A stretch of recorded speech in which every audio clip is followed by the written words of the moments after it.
సాగరంబున నివాసము చేసిన వేళ నీ మామ ఇల్లంచు నిలిచినావా.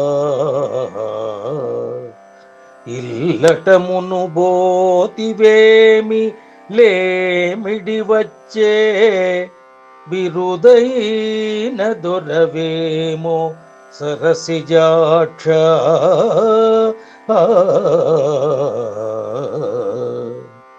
అమ్ముడు బోయి నీ వత్సట ఉండంగా నిన్నేమి యాచింతు నేను నోట.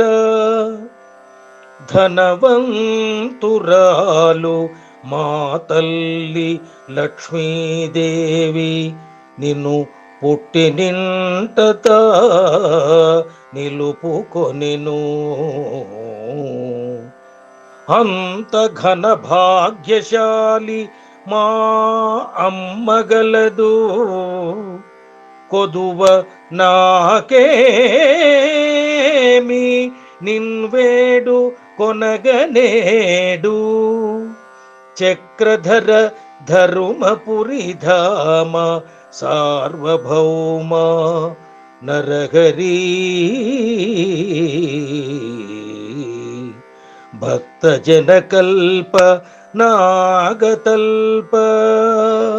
ఆ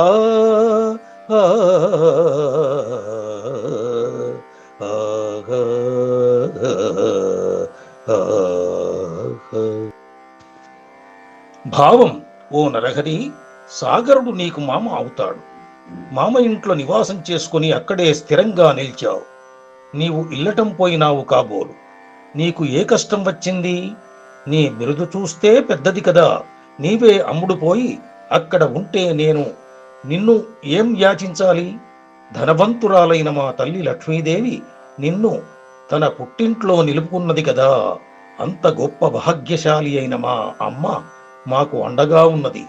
నిన్ను అడగడానికి మాకు కుదవ ఏదీ లేదు అంటూ నిందాస్తుతి రూపములో ఎదురుగా ఉన్న విష్ణువును తిట్టినట్టే తిడుతూ, నీ సహాయం నాకు అక్కర్లేదంటూ నీ భార్య అయిన మహాలక్ష్మీదేవియే మాకు అండగా నిలుస్తుందని విచిత్రమైన భావ విన్యాసాన్ని వ్యంగ్యంగా చమత్కారయుతంగా భక్తితో ప్రణమిల్లుతాడు భక్తుడైన శేషప్ప.